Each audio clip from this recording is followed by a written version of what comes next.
ডাক্তাররা মাঝে মাঝে বলে দেখবেন মহিলার পানি ভেঙে গেছে, বাচ্চা শুকনায় পড়ে গেছে।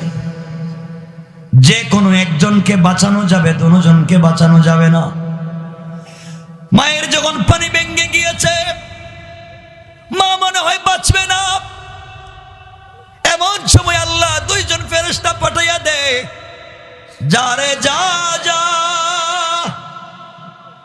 মাথাটা মায়ের কলিজার দিকে, পাটা মায়ের জরায়ুর দিকে, ওর মা বাঁচবে না, গোড়াইয়া দে।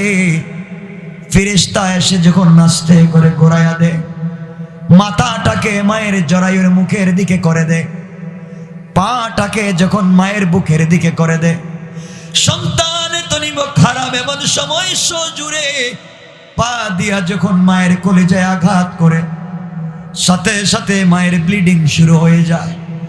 মায়ের এত বেশি ব্লাড যায়, একটা গরু জবাই করলে যে পরিমাণ ব্লাড যায়, সন্তান জন্ম দিতে মায়ের চাইতে বেশি ব্লাড যায়।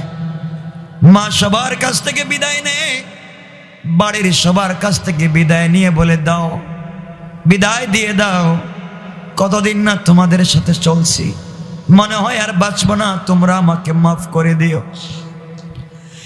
স্বামীর পা জড়ায় কান্না করে ডাক দিয়ে বলছে, স্বামী রে, দীর্ঘদিন তোমার ঘরের সংসার করেছি, না জানি তোমার হক আদায় করতে পারি নাই, মনে হয় এবার আর বাঁচবো না, আমি মরে যাব, তুমি আমাকে মাফ করে দিও, ভুল করলে ক্ষমা চাই।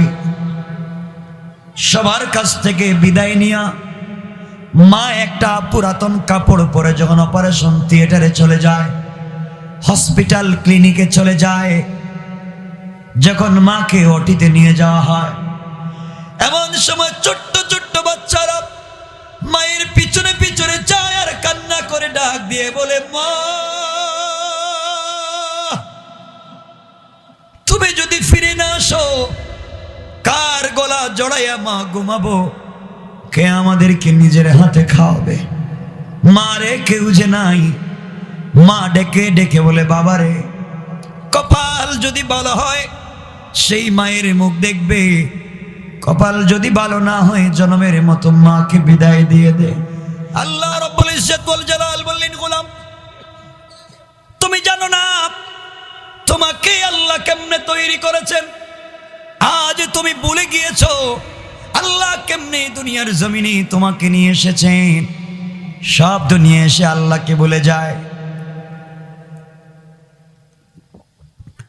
আল্লাহ বলেছেন, গোলাম রে, তোমার বাবাও জানে না কোন মেয়েকে বিয়ে করবে, তোমার মাও জানে না তোমার মায়ের কোথায় বিয়ে হবে। আল্লাহ বললেন, গোলাম আমি আল্লাহ উদ্দেশ্য করলাম তোমাকে দুনিয়ার জমিনে নিয়ে আসব, আমার খলিফা বানিয়ে দেব, দুনিয়ার আলো বাতাস তোমাকে খাওয়ার ব্যবস্থা করে দিতে চাই। আল্লাহ বলেন, এক সময় আমি আল্লাহ তোমার বাবার সঙ্গে একটা মেয়েকে বিয়ে করাইয়া দিলাম, তোমার মায়ের বিয়ে করাইয়া দিলাম। অপরিচিত ছেলে অপরিচিত মেয়েকে আমি আল্লাহ বিয়ে করাইয়া এক পরিবারের ভিতরে নিয়ে আসলাম। এরপরে তারা মেলামেশা করেছে। আমি আল্লাহ রাব্বুল ইজ্জত ওয়াল জালাল তোমার বাবার পিঠে থাকা বিদগুটে নাপাক এক ফোঁটা পানিকে আমি আল্লাহ তোমার মায়ের রেহেমের ভিতরে নিয়ে গেলাম। গোলাম তোমাকে কেমনে তৈরি করেছে শোনো। বাবার পিঠের এক ফোঁটা নাপাক বিদগুটে পানি যখন মায়ের রেহেমের ভিতরে পৌঁছে যায়, আল্লাহ রাব্বুল ইজ্জত ওয়াল জালাল দুইজন ফেরেশতা পাঠাইয়া দেন। ফেরেশতারা যাও। ফেরেশতারা হাজির হয়ে আল্লাহকে বলতেছেন, আল্লাহ তাআলা এই বিদগুটে নাপাক পানি এই মহিলার রেহেমের ভিতরে আছে, কি করব? প্রস্রাবের মধ্য দিয়ে কি বের করে দেব, নাকি পানি বানাইয়া নষ্ট করে দেব? আল্লাহ রাব্বুল ইজ্জত ওয়াল জালাল বলছেন, ফেরেশতারা শোনো, না না, এই বিদগুটে নাপাক পানিকে নষ্ট করা যাবে না। এর মাধ্যমে আমি আল্লাহ দুনিয়ার জমিনে আমার গোলামকে তৈরি করতে চাই। কোন সুবহানাল্লাহ।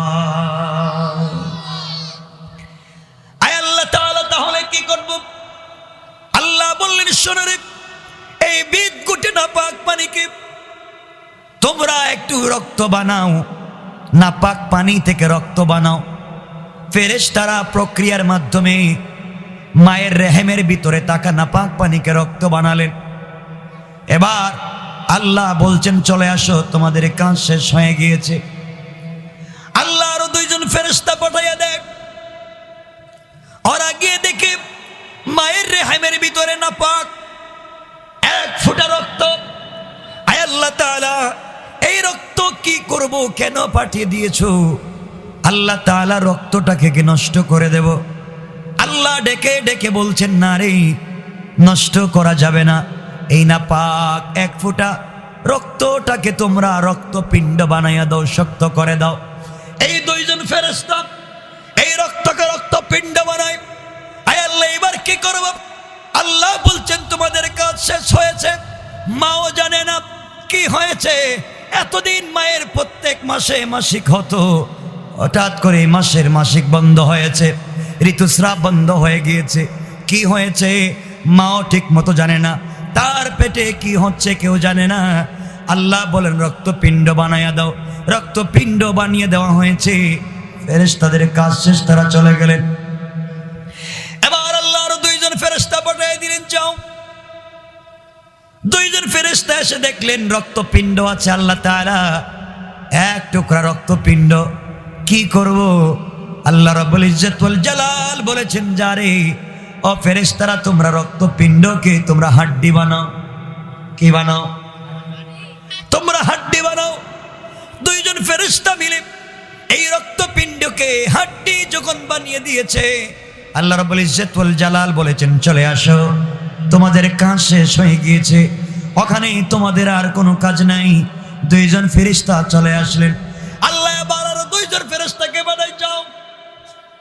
ওই দুইজন এসে আল্লাহ তাআলার কাছে ফরিয়াদ করে বলছে, আল্লাহ তাআলা আপনি পাঠালেন, দেখি মহিলার রেহেমের ভিতরে একটা হাড্ডি দিয়ে কি করব? আল্লাহ রাব্বুল ইজ্জত ওয়াল জালাল বলছেন, শোনো, এই হাড্ডির মধ্যে তোমরা এই মুহূর্তে গোশত লাগাইয়া দাও। আল্লাহু আকবার। আমার বন্ধুগণ, ছিল নাপাক পানি, নাপাক পানি থেকে আল্লাহ বানালেন রক্ত, এরপরে বানালেন রক্তপিণ্ড, ওখান থেকে বানালেন হাড্ডি, এখন বানালেন গোশত। আয় আল্লাহ তাআলা, এখন কি করব? তোমাদের কাজ শেষ, তোমরা চলে আসো। আবার দুইজন ফেরেশতাকে বানালেন, যাও। আয় আল্লাহ তাআলা, হাড্ডির মধ্যে দেখা যায় কিছু গোশত লাগানো আছে, আমরা কি করব? আল্লাহ রাব্বুল ইজ্জত ওয়াল জালাল বললেন, একটা কঙ্কাল বানাও, আকৃতি দাও। আয় আল্লাহ, আকৃতিটা কেমনে দিব? দে রে, দুইটা পা দিবে, দুইটা হাত দিবে। আয় আল্লাহ তাআলা, পা দুইটা দিব কেন? তুই জানিস না এই গোলামকে প্রক্রিয়ার মাধ্যমে দুনিয়ায় নিতে চাই। এই পা দিয়া হেঁটে হেঁটে মসজিদে গিয়ে আমার নামের সাক্ষ্য দিবে, আমার নামের জিকির করবে। একটা পা দিলে চলবে না, সুন্দর করে দুইটা পা দিয়ে দাও। আয় আল্লাহ তাআলা, হাত একটা দিব না দুইটা? না, সুন্দর করে দুইটা হাত দিবা, পা দিবা, পঞ্চ ইন্দ্রিয় দিবা, নাক কান সুন্দর করে তৈরি করো। আল্লাহ তাআলা, তৈরি করেছি, তুমি যেইভাবে বলেছো এভাবে তৈরি করেছি। আয় আল্লাহ তাআলা, এখন কি করব? একটা কঙ্কাল হয়েছে, মূর্তির মতো দেখা যায় কঙ্কাল, এখন কি করব? আল্লাহ বললেন, ফেরেশতারা শোনো, তোমরা তো তৈরি করেছো, চলে যাও। আয় আল্লাহ, এখন কি করব? আল্লাহ বললেন, তোমরা জানো না আমি তাদের বাবা আদমকে যখন তৈরি করেছি, আমি আল্লাহ নিজের হাতে আদমের কণ্ঠনালী, আদমের কাঁধ, আদমের গাল, আদমের ঠোঁট, আদমের কপাল আমি আল্লাহ রাব্বুল ইজ্জত ওয়াল জালাল নিজের কুদরতের হাতে তৈরি করেছি। এই মুহূর্তে আমি আল্লাহ এই গোলামের ফেসটাকে নিজের হাতে তৈরি করতে চাই।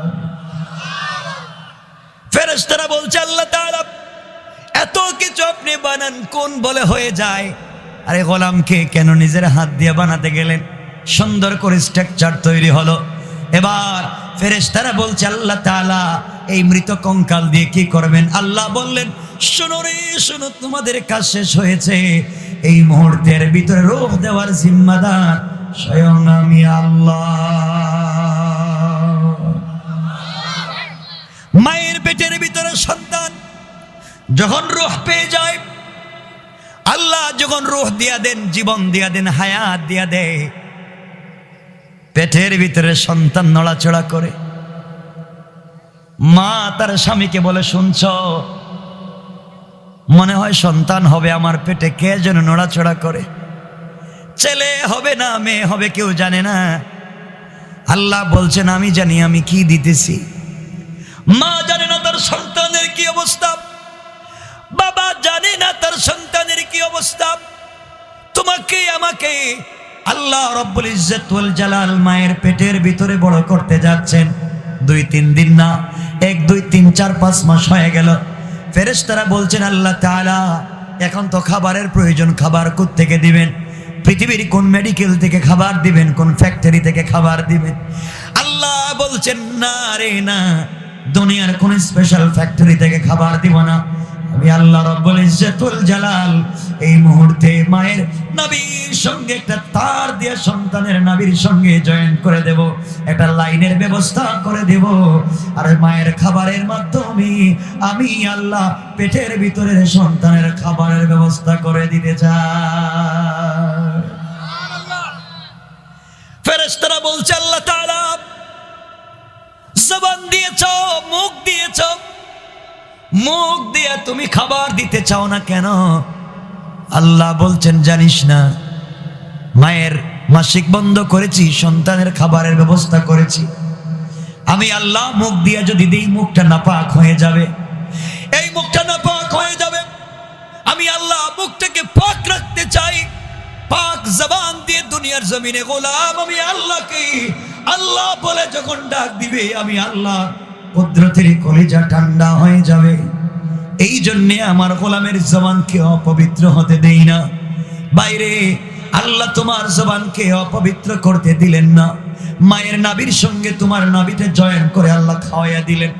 দুনিয়ার জমিনে এসে নিমক হারামের মতো কেমনি জবানটাও নাপাক বানাও, সুদ খাও, ঘুষ খাও, ফেন্সিডিলিয়া বা মদ খাও, কেন এই জবানটাকে নষ্ট করো? আমার বন্ধুগণ, খাবারের ব্যবস্থা করে দিলেন। সন্তান মায়ের পেটের ভিতরে 10 মাস পর্যন্ত পূর্ণাঙ্গ হয়ে গেল। লম্বা করতে চাই না, সংক্ষেপ করে বলি। এমন সময় সন্তান ডেলিভারির সময় যখন চলে আসলো, মায়ের পেটের ভিতরে ব্যথা শুরু হয়ে গিয়েছে, না জানি কি হয়ে যায়। আমার বন্ধুগণ, মেডিকেল সায়েন্স বলছেন, সন্তান যখন মায়ের পেট থেকে বের হওয়ার সময় চলে আসে, এমন সময়ে সন্তানের মাথা থাকে মায়ের বুকের দিকে, পা থাকে মায়ের জরায়ুর দিকে, মানে উল্টা। এমন সময় সন্তান দুনিয়ায় পৃথিবীতে আসতে চায় না। সন্তান তার মাথা দিয়া মায়ের কলিজায় সজোরে আঘাত করে। আঘাত করার সাথে সাথে তোমার আমার মায়ের পানি ভেঙে যায়, মায়ের পানি ভেঙে যায়। ডাক্তাররা মাঝে মাঝে বলে, দেখবেন মহিলার পানি ভেঙে গেছে, বাচ্চা শুকনায় পড়ে গেছে। যে কোনো একজনকে বাঁচানো যাবে, 2 জনকে বাঁচানো যাবে না। মায়ের যখন পানি ভেঙে গিয়েছে, মা মনে হয় বাঁচবে না। এমন সময় আল্লাহ 2 জন ফেরেশতা পাঠাইয়া দেয়, যা রে যা যা, মাথাটা মায়ের কলিজার দিকে, পাটা মায়ের জরায়ুর দিকে। ওর মা বাঁচবে না, গোড়াইয়া দে। ফেরেশতা এসে যখন নাচতে করে গোড়াইয়া দে, মাথাটাকে মায়ের জরায়ুর মুখের দিকে করে দে, পাটাকে যখন মায়ের বুকের দিকে করে দে। সন্তানের তনিব খারাপ, এমন সময় সজুরে পা দিয়া যখন মায়ের কলিজায় আঘাত করে, সাথে সাথে মায়ের ব্লিডিং শুরু হয়ে যায়। মায়ের এত বেশি ব্লাড যায়, একটা গরু জবাই করলে যে পরিমাণ ব্লাড যায়, সন্তান জন্ম দিতে মায়ের চাইতে বেশি ব্লাড যায়। মা সবার কাছ থেকে বিদায় নেয়, বাড়ির সবার কাছ থেকে বিদায় নিয়ে বলে, দাও, বিদায় দিয়ে দাও, কতদিন না তোমাদের সাথে চলছি, মনে হয় আর বাঁচবো না, তোমরা আমাকে মাফ করে দিও। স্বামীর পা জড়ায় কান্না করে ডাক দিয়ে বলছে, স্বামী রে, দীর্ঘদিন তোমার ঘরের সংসার করেছি, না জানি তোমার হক আদায় করতে পারি নাই, মনে হয় এবার আর বাঁচবো না, আমি মরে যাব, তুমি আমাকে মাফ করে দিও, ভুল করলে ক্ষমা চাই। সবার কাছ থেকে বিদায় নিয়া মা একটা পুরাতন কাপড় পরে যখন অপারেশন থিয়েটারে চলে যায়, হসপিটাল ক্লিনিকে চলে যায়, যখন মাকে ওটিতে নিয়ে যাওয়া হয়, এমন সময় ছোট্ট ছোট্ট বাচ্চারা মায়ের পিছনে পিছনে যায় আর কান্না করে ডাক দিয়ে বলে, মা তুমি যদি ফিরে না আসো, কার গলা জড়াইয়া মা ঘুমাবো, কে আমাদেরকে নিজের হাতে খাওয়াবে? মা রে, কেউ যে নাই। মা ডেকে ডেকে বলে, বাবারে, কপাল যদি ভালো হয় সেই মায়ের মুখ দেখবে, কপাল যদি ভালো না হয় জনমের মতো মাকে বিদায় দিয়ে দে। আমার বন্ধুগণ, কিছুক্ষণ পরে ডাক্তার এসে বলেছে, অবস্থা রোগীর ভালো না, যে কোনো একজনকে বাঁচানো যাবে, সিদ্ধান্ত নেন কি করবেন। মা যখন এই কথা শুনে ফেলে, ডাক্তারকে ডাক দিয়ে বলে, ও ডাক্তার, জীবনে বহুত দিন দুনিয়ার জমিনে বেঁচেছি, আর বাঁচতে চাই না, আমি যদি মরে যাই আমি মরে যেতে পারি, কিন্তু আমার কলিজার টুকরা সন্তানের যেন কোনো ক্ষতি না হয়। মা এই জিনিসের নাম, মরে যাচ্ছে, সাকারাত শুরু হয়েছে। আপনারা জানেন না, একজন দুনিয়ার জমিনের একজন মানুষ যেই পরিমাণ ব্যথা সহ্য করতে পারে, ডেলিভারির সময় মায়ের তার চাইতে 57, 58, 59 গুণ বেশি ব্যথা হয়। এত ব্যথা সহ্য করে যেই মা তোমাকে দুনিয়ায় ভূমিষ্ঠ করে, নিমক হারামের মতো বড় হয়ে সেই মাকে চিনো না, সেই বাবাকে চিনো না, সেই মা বাপকে ভুলে যাও। আমার বন্ধুগণ, ডাক্তারকে পা জড়াইয়া বলে, ডাক্তার, আমার কিছু হলে আপত্তি নাই, আমার সন্তানের জন্য যেন কিছু না হয়। কিছুক্ষণ পরে মা অজ্ঞান হয়ে যায়। তোমার বাবা, আমার বাবা ডাক্তারের সামনে কাগজে সিগনেচার করে দে, দস্তখত দিয়া দে, রোগী যদি মারা যায় আপত্তি নাই, ডাক্তারের কোনো দোষ নাই, দেয়নি, কথা বলেন, দস্তখত দিয়া দে, সিগনেচার দিয়া দে। আমার বন্ধুগণ, নিমক হারামের মতো জেনে শুনে দস্তখত দিয়া, সিগনেচার দিয়া যেই মাকে মৃত্যুর ঘরে ঢুকাইয়া দেই, সেই মা তোমাকে আমাকে জন্ম দেয়। নিমক হারামের মতো সেই মাকে কেমনে ভুলে যাও? কিছুক্ষণ পরে তোমাকে আমাকে কাপড় দিয়ে পেছাইয়া অজ্ঞান মায়ের সামনে নিয়ে বলছে, দেখ রে, তোর কি হয়েছে, একটা চক্ষু খুলে দেখ। মা কষ্ট করে চক্ষু খুলে তোমার আমার চাঁদ মুখের দিকে তাকাইয়া, বুকের সঙ্গে জড়াইয়া মুস্কি হাসে, দুইটা হাত উপরের দিকে উঠাইয়া, 10 মাস 10 দিন পেটে ধরার কষ্ট আর ডেলিভারির কষ্ট ভুলে গিয়া আল্লাহকে ডাক দিয়া বলছে, আল্লাহ,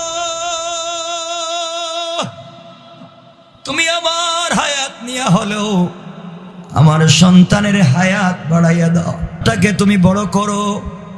এইভাবে তোমাকে দুনিয়ার জমিনে সিস্টেম করে আল্লাহ যখন নিয়ে আসলেন, ফেরেশতারা বলছে, আল্লাহ তাআলা এতদিন তো মায়ের পেটের ভিতরে ছিল, নাভির সঙ্গে তার লাগাইয়া তুমি খাওয়াইছো, এখন বাচ্চাটা চিৎকার করে তুমি কি খাওয়াবা? আল্লাহ বলছেন, গোলাম রে, এই গোলামের প্রতি আমার কত দরদ, আমার কত মায়া তোমরা জানিস না। আমি আল্লাহ এই সন্তানকে দুনিয়ায় ভূমিষ্ঠ করার 5, 6, 7 মাস আগে আমি আল্লাহ তার মায়ের বুকের স্তনের ভিতরে তার জন্য নির্ভেজাল স্পেশাল খাবারের ব্যবস্থা করেছি। আমার বন্ধুগণ, ফেরেশতারা বলছেন, আল্লাহ তাআলা মায়ের স্তনে যেই দুধ তুমি দিয়েছো সেই দুধ তো সন্তানকে খাওয়াতে হবে। আয় আল্লাহ, সন্তান যদি মায়ের স্তনের বুটা মুখে নিয়ে টান দেয়, বেশি দুধ গলায় চলে যাবে, গলা বন্ধ হয়ে মরে যাবে। আল্লাহ ডেকে বলেছেন, না রে, আমি আল্লাহ এমন না ছোট্ট বাচ্চার গলা বন্ধ হয়ে যাবে পরিমাণ দেই নাই। আমি আল্লাহ এই মায়ের স্তনের বুটার মধ্যে ছোট্ট ছোট্ট 32টা ছিদ্র করে রেখে দিয়েছি, যেন বাচ্চা দুধ টান দিলেও গলা না ধরে না মারা যায়। আয় আল্লাহ তাআলা, ঠান্ডার দিনে বাচ্চা জন্ম নিয়েছে, মায়ের বুকের দুধ তো ঠান্ডা হলে বাচ্চার নিউমোনিয়া হয়ে যাবে, জ্বর উঠে যাবে। আল্লাহ বলছেন, না রে না, আমি আল্লাহ রাব্বুল ইজ্জত ওয়াল জালাল ঠান্ডার দিনে মায়ের বুকের দুধকে হালকা গরম করে রেখে দিয়েছি, আর গরমের দিনে মায়ের বুকের দুধকে আমি আল্লাহ ঠান্ডা হালকা ঠান্ডা করে রেখে দিয়েছি। পড়েন সুবহানাল্লাহ। কি প্রক্রিয়ায় তোমাকে আমাকে আল্লাহ রাব্বুল ইজ্জত ওয়াল জালাল পৃথিবীতে নিয়ে আসলেন। এই সন্তান যখন বড় হয়, আস্তে আস্তে বড় হয়ে মাকে বলে আম্মা, বাবাকে বলে আব্বা। আল্লাহ বলে, নিমক হারাম, তোকে আমি বানাইছি, আমি প্রক্রিয়ায় তোর মায়ের পেটে দিয়া বাবার ঔরসে জন্ম দিছি। দুনিয়া এসে বাপ চিনলে মা চিনলে আমি রবকে কিন্তু ভুলে যাইস না। বড় হয়ে আমি আল্লাহকে ভুলে যাইস না। আফসোস যুবকেরা, এমন যুবকও আছে স্কুলে যায়, বড় হয়ে গিয়া পড়ে দেয়ার ইজ নো গড, আল্লাহ বলতে কিচ্ছু নাই। আল্লাহ বলে নিমক হারাম। এত সুন্দর করে দুনিয়ায় আমি আল্লাহ প্রক্রিয়ার মাধ্যমে তৈরি করলাম, আর তুই বললে আমি বলতে কিচ্ছু নাই। গোলাম যা যায়ের পর মাফ করে দিলাম।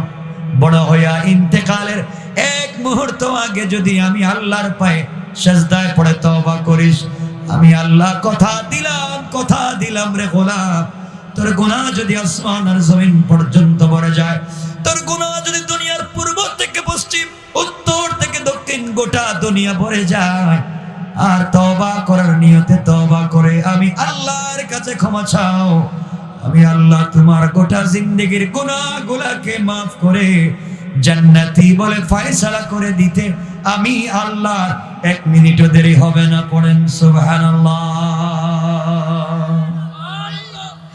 এই জন্য আল্লাহ রাব্বুল ইজ্জত ওয়াল জালাল বলেছেন, ওয়াল্লাযীনা ইয়াকুলুনা রাব্বানা সরিফ আন্না আযাব জাহান্নাম ইন্না আযাবাহা কানা গারামা। আল্লাহ রাব্বুল ইজ্জত ওয়াল জালাল বলেছেন, গোলাম রে, আমি আল্লাহ রাব্বুল ইজ্জত ওয়াল জালালের কাছে সাকারাতের আগে, গারগারা শুরু হয়ে যাওয়ার আগে তুমি যদি তওবা করো, আমি আল্লাহ কথা দিলাম শুধু গুনাহ মাফ করব তা না, ওই পরিমাণ সওয়াব আমি আল্লাহ তোমার আমলনামায় লিখে দেওয়ার ওয়াদা দিলাম। সেই রব আছেন? কথা বলেন, এই রব আছেন? এই রব কি আছেন এখনো? এজন্য আমরা সেই রবের কাছে ক্ষমা চাইতে পারবো তো ইনশাআল্লাহ? সবাই আওয়াজ করে বলেন ইনশাআল্লাহ। কেউ উঠবেন না, রাত্র 11:30 হয়ে গেছে, আর কেউ উঠবেন না। আমি লম্বা করতে চাই না, আপনাদের কষ্ট হচ্ছে আমি বুঝতেছি, না লম্বা করবো না। এই যে কারা আছে এখানে পাঠাইয়া দিবেন, আর লম্বা করবো না, কারণ 11:30 হয়ে যাচ্ছে, সামনে ফজরের সালাত আছে, লম্বা করলে ফজরের নামাজ পড়বেন না। এই জন্যে আমার আজকের কথা থাকবে, কেউ উঠবেন না, আমার সাথে কথা দেন, আজ থেকে মাতা পিতার সাথে খারাপ ব্যবহার করবেন, কথা দেন করবেন, হারাম খাইবেন, নামাজ ছাড়বেন, কথা বলেন, কাউকে গালি দিবেন, যে অবস্থায় থাকেন, যেখানেই থাকি, মসজিদ পাই আর না পাই, পৃথিবীর যে কোনো জায়গায় বসে নামাজ পড়বো ইনশাআল্লাহ।